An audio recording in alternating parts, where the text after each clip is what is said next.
आपने बताया था कि हाउ टू अर्न मनी बताया जा रहा है, जो कि भारतीय शिक्षा न्यू शिक्षा एजुकेशन ये बताएगा कि how to live life, art of living, जिया कैसे जाए। पैसा तो कमाना तो तमाम साधन है, हर प्रकार से लोग कमा रहे हैं, किंतु पैसा को सदुपयोग कैसे किया जाए और ख़ास करके करुणा क्या है और कट्टरता क्या है, ये न्यू शिक्षा एजुकेशन पॉलिसी के द्वारा पता चलेगा। क्यों?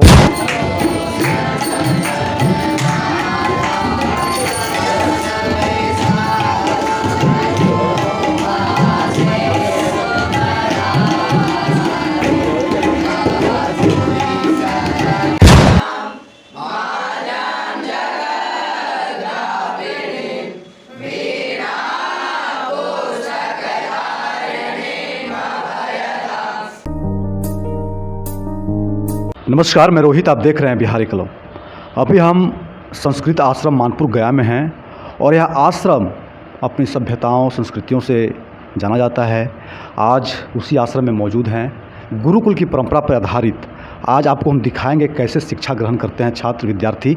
आज हम उसी बीच मौजूद हैं, हमारे पास छात्रों को पढ़ा रहे पठन करा रहे शिक्षक मौजूद हैं। सबसे पहले आपका बिहारी कलम पर बहुत बहुत स्वागत है। बहुत बहुत धन्यवाद, और आपके जितने भी श्रोता बंधु हैं उनको भी बहुत बहुत शुभाशंसा आशीर्वचन। आप गुरुकुल की परंपरा पर जो शिक्षा दे रहे हैं बच्चों को, सबसे पहले तो हम जानना चाहेंगे, हमारे दर्शक जानना चाहेंगे कि इस आश्रम की जो परंपरा रही है उस पर कैसे नित्य दिन इनकी शिक्षा चलती है, कैसे मतलब जानना चाहिए। इसके अतीत में जाएं, इतिहास में जाएं तो दरअसल ये सन 1939 से यह विद्यालय की स्थापना हुई है। उस ज़माने में मानपुर का पूरा विकास भी नहीं हुआ था। लोग ऐसे कहते हैं कि केवल पुल के बाद आने के बाद कोई भी एक बिल्डिंग बीच में नहीं पड़ता था, उस पुल के बाद पुराना वाला पुल। और तब से स्थापित विद्यालय बहुत ही प्राचीन है।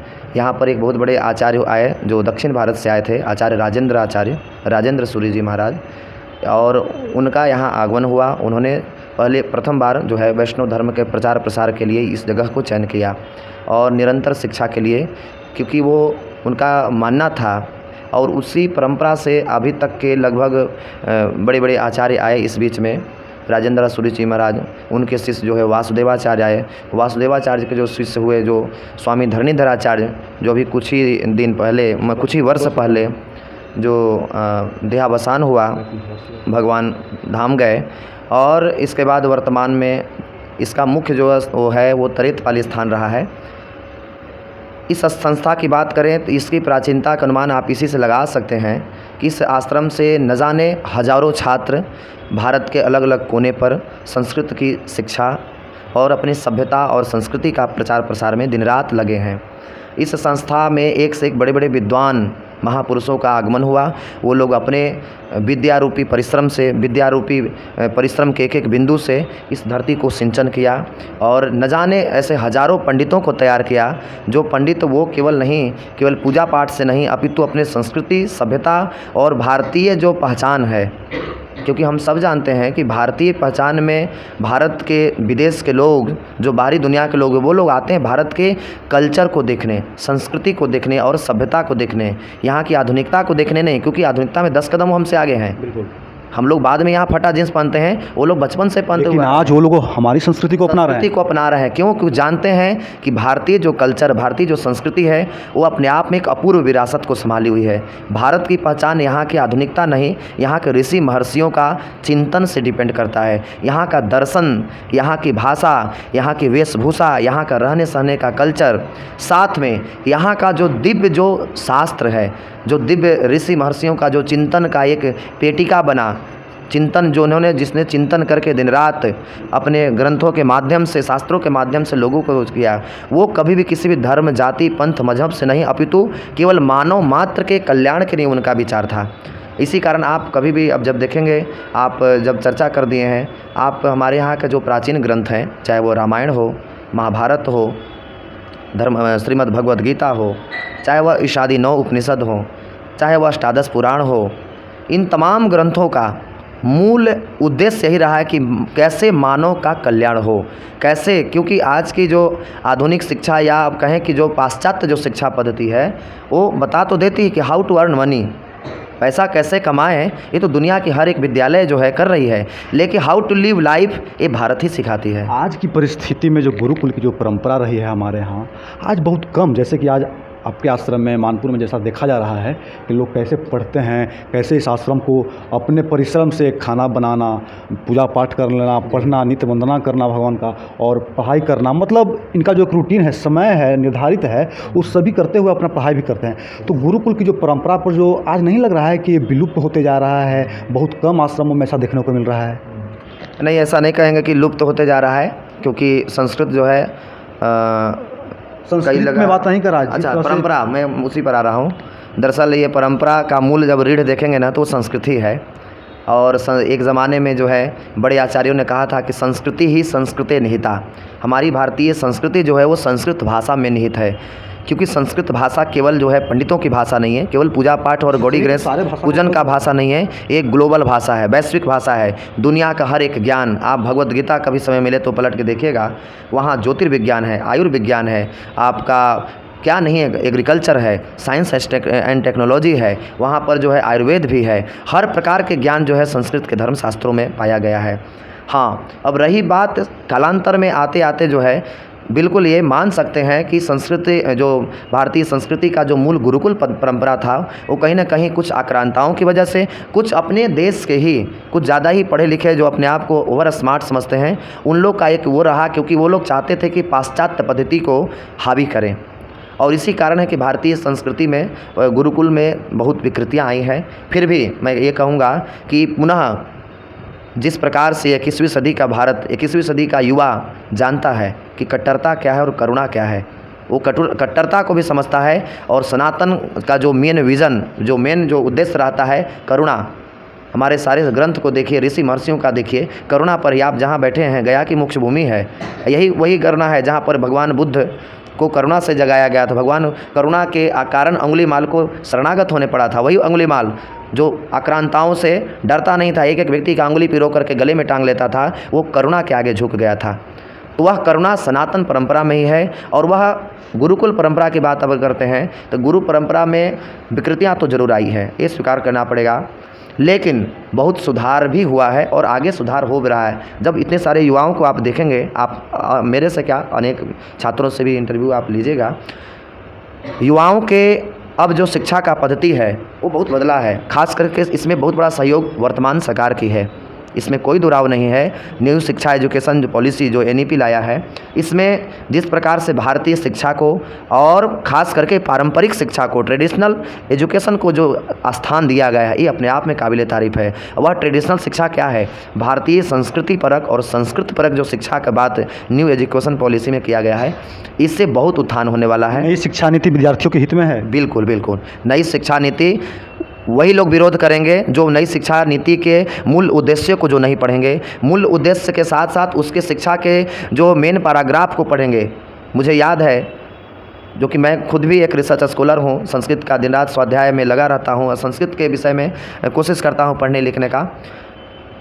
जब कोठारी आयोग आया था, राधा कृष्णन आयोग आया था पहली बार, उसके बाद ये पहली बार ऐसी शिक्षा आई है जो भारत में हर एक छात्रों को अब वो ज्ञान की परंपरा को बदलना पड़ेगा कि ज्ञान को जो है, नॉलेज को केवल आरोपित किया जा रहा था। पाश्चात्य पद्धति में ही तो है, ज्ञान को आरोपित किया जाता। मैं इसलिए पहले ही कट में आपने बताया था कि हाउ टू अर्न मनी बताया जा रहा है, जो कि भारतीय शिक्षा, न्यू शिक्षा एजुकेशन ये बताएगा कि how to live life, art of living, जिया कैसे जाए।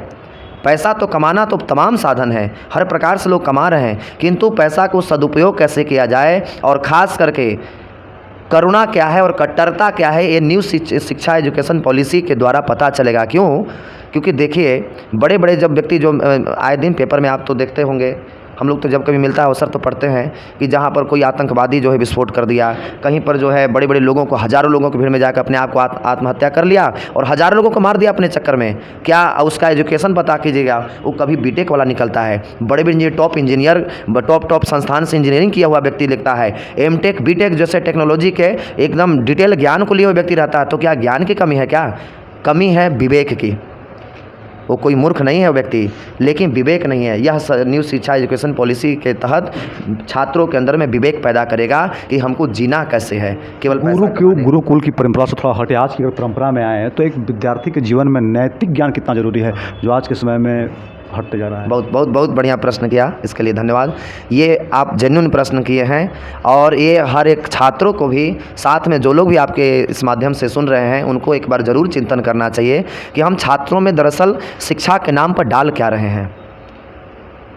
शिक्षा के नाम पर हम डाल क्या रहे हैं, साथ में शिक्षा का जो अर्न हो रहा है वो क्या निकल रहा है। दूध का अंतिम परिणति हम लोग मानते हैं घृत को। दूध, दधी, दधी से मक्खन और मक्खन से होते होते घृत, ये अंतिम परिणाम है। घृत को शायद आगे जलाएंगे तो पता नहीं जल जाएगा, खाकी हो जाएगा, लेकिन दूध को गर्म करेंगे दही के रूप में होगा, तमाम प्रक्रियाएं। सेम ऐसे ही शिक्षा का अंतिम परिणति है विवेक, यानी नैतिक शिक्षा। यस्तु क्रियावान सैव विद्वान, जो क्रियावान है, जो पढ़ने के बाद विद्या ददाति विनयम, एक ज़माने में आचार्यों ने कहा कि विद्या वही है जो विनय को देता हो, विनम्रता को देता हो। अब की जो शिक्षा है, पाश्चात्य शिक्षा खास करके, जो मैकाले शिक्षा पद्धति जो है, उसमें सुधार आने के कारण क्यों हुआ, आखिर न्यू शिक्षा एजुकेशन पॉलिसी क्यों लाया सरकार? इसीलिए लाया कि कहीं ना कहीं मैकाले शिक्षा पद्धति में कहीं ना कहीं त्रुटि हो रही थी। लगातार पढ़े लिखे बड़े बड़े घरों में जो है नैतिक शिक्षा की कमी के कारण बड़ा बड़ा घर जो है बंटवारा हो जा रहा है। भयंकर क्लैश है आपस में, विद्या है लेकिन विनम्रता उसमें नहीं है, जिसकी वजह से नैतिक शिक्षा छात्रों में आज के डेट में नेसेसरी होना चाहिए। और नैतिक शिक्षा ही केवल नहीं, नैतिक से उसका जुड़ा हुआ आध्यात्मिक परिणति, आध्यात्म पूर्वक नैतिक शिक्षा। अब कहेंगे कि सर आध्यात्मिक शिक्षा क्यों? आध्यात्मिक शिक्षा क्या उसको आप पंडित बनाएंगे? ना ना ना, अध्यात्म के मतलब आप पंडित न समझिए, और ना ही हम इसको गौरी गणेश की विधि बताने वाले हैं। वो जो काम कर रहे हैं, पंडित लोग कर रहे हैं, उनके लिए अपने आप में बहुत गौरव का विषय है कि वो लोग गौरी गणेश को पूजन करके कर रहे हैं, किसी का पॉकेट नहीं मार रहे हैं। लेकिन नैतिक शिक्षा, अभिप्राय मेरा ये है कि अध्यात्म से जुड़ा हुआ नैतिक शिक्षा होना चाहिए। जो एक ज़माने में विवेकानंद का मानना था, जो एक ज़माने में भगवान बुद्ध को मानना था, जो एक ज़माने में महात्मा गांधी को मानना था, सबकी दृष्टि में गीता जो है अपने आप में सर्वश्रेष्ठ रही है। तो नैतिक शिक्षा गीता के द्वारा हमारे यहाँ, आप ही बताइए ना, रामायण क्या आज भी पारिवारिक परिस्थितियों को सुलझाने में, पारिवारिक आदर्शों को उपस्थापन करने में क्या सहयोगी नहीं है? क्या बताइए, है ना? आज भी गीता विषादमय परिस्थिति में जी रहे व्यक्ति के लिए एक स्वावलंबन का हेतु है कि नहीं? आज भी है। आज भी जो हमारे यहाँ भागवत पुराण है, भक्ति की एक प्रमुख शाखा को रखती है कि नहीं? रखती है। तो हम कैसे कह दें कि हमारे यहाँ जो प्राचीन शास्त्र हैं अब वह ओल्ड हो गए हैं, या उसको हम ये कह देंगे कि अब जो है इसमें कुछ लायक नहीं है? हम लोग का दरअसल, हम लोग की बुद्धि ही लायक अब नहीं रह गई है, और ये दरअसल मानसिक पतन के कारण हुआ। तो नैतिक शिक्षा बहुत ज़रूरी है। गुरुकुल की परंपरा तो हमारे आदर्शों को बढ़ावा देती ही है, लेकिन अगर आज की परंपरा में जो जितना टेक्नोलॉजी आगे बढ़ चुका है, अगर आपके आश्रम की व्यवस्था की बात करें तो आज के शिक्षा में कंप्यूटर से जुड़ी हुई पढ़ाई और भी तरह की जितना टेक्नोलॉजी आगे बढ़ चुका है, एक ऑनलाइन क्लासेज, मतलब जिस तरह से आज दुनिया बढ़ चुका है, उस तरह से अगर आप चाहें बच्चों को देना तो कैसे देंगे, चूँकि व्यवस्था के अनुसार? आप शायद अभी पूरे परिसर को नहीं घूमे हैं। इस परिसर में केवल संस्कृत ही नहीं दी जाती है। मैंने तो देखा है, लेकिन दर्शकों को अच्छा बिल्कुल बताना चाहें, और जो भी दर्शक अगर इच्छुक हैं तो वो आवे भी, कभी विजिट करें इस विद्यालय को, कभी आश्रम को विजिट करें। क्यों? केवल मीडिया पर बोलने के नहीं, अपितु कभी विजिट करें समय मिले तो।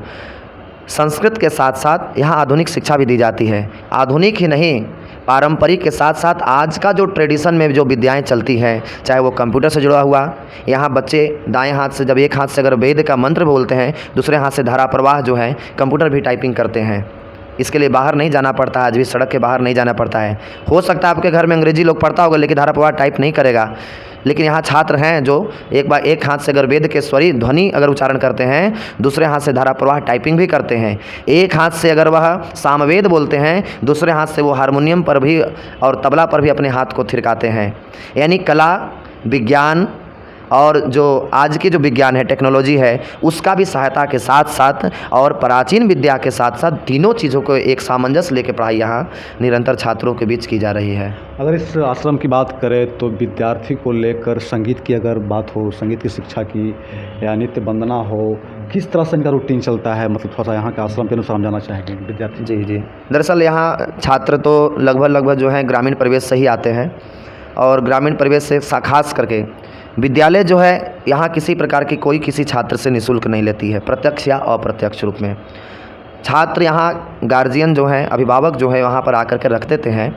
उनको निःशुल्क भोजन, निःशुल्क आवास, निःशुल्क वस्त्र और निःशुल्क शिक्षा जो आज के डेट में कहा जाए सबसे बड़ी भारी रकम जो है, लोगों को यही मैं सुनता हूँ आए दिन उनके अभिभावकों से कि सबसे बड़ी रकम कमाई की शिक्षा में जा रही है। इसलिए आज के डेट में संस्कृत शिक्षा और भी आसान हो गया है कि आप बहुत ही न्यूनतम राशि में अच्छे से अच्छे, मैं बार बार इसी बात को बोल रहा है, नैतिक शिक्षा इसलिए ज़रूरी है। छात्र को थोड़ा कम पढ़ाइए लेकिन नैतिक शिक्षा ज़रूर दीजिए, उसके अंदर में संस्कार ज़रूर पिरोइए। इसलिए नहीं संस्कार पिरोइए ताकि वो लड़का अगर 20,000 भी कमाए ना, तो कम से कम आपके प्रति जो है 20 रुपया भी आपको देने के लिए वो अपने पॉकेट को ढीला रखे। ये नैतिक शिक्षा की कमजोरी की वजह से हुआ है। नैतिक शिक्षा नहीं है, वो माता पिता को कद्र करना भूल जाता है। माता पिता दिन रात अपने छात्रों को पढ़ा रहे हैं, लाखों रुपया भेज रहे हैं बड़े बड़े कोटा और कश्मीर में और दिल्ली जैसे बड़े बड़े संस्थानों में। लड़का जब योग्य होता है वह फिर माता पिता को भूल जा रहा है।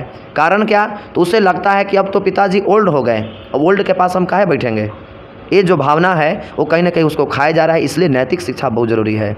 रही बात आश्रम की परंपरा में छात्र जो है ग्रामीण परिवेश से आते हैं, उनके लिए एक बहुत ही, हालांकि कुछ स्ट्रिक्ट भी है यहाँ का अनुशासन। जो गुरुदेव भगवान है उनका एक अपना जीवनचर्या रहता है यहाँ का अनुशासन के प्रति, क्योंकि जानते हैं कि जो है अभी से अगर नहीं सुधरे बच्चे तो फिर आगे जाकर संभालना बहुत ही मुश्किल है। तो एक अपने अनुशासन के अनुसार यहाँ पढ़ाई की परंपरा है।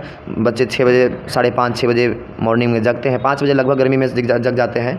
इसके बाद जो है प्रातः काल में मंगलाचरण होता है, स्तोत्र का गायन होता है। लगभग 5-7 स्तोत्र ऐसे हैं जो रामानुज संप्रदाय से जुड़े हुए स्तोत्र हैं, उनका गायन होता है। इसके बाद बच्चे जो हैं, आश्रमीय परिवेश है, यहाँ कोई भी बाहरी आदमी का एंट्री नहीं है कार्य करने में, खास करके चाहे वो भोजन बनाने में हो, चाहे वो आरती में हो, चाहे वो पुजारी के तौर पर हो, चाहे वो गौशाला के तौर पर है। गुरु गृह पठन गए रघुराई, अल्पकाल विद्या सब पाई।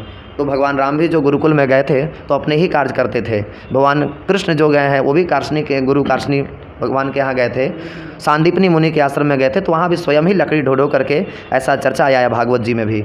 सेम ऐसे भी यहाँ गुरुकुल में छात्र अपने से सारे कार्य को करते हैं। इस कार्य को करते हुए स्वाध्याय करते हैं। रोज़ 5 से 6 घंटे रेगुलर क्लास यहाँ चलती है। रात्रि के समय अभी कुछ देर में 8 बजे आरती होगी। आरती के बाद अभी संगीत वाले गुरुजी भी आ रहे होंगे, फिर वो 1 घंटा संगीत पढ़ाएंगे।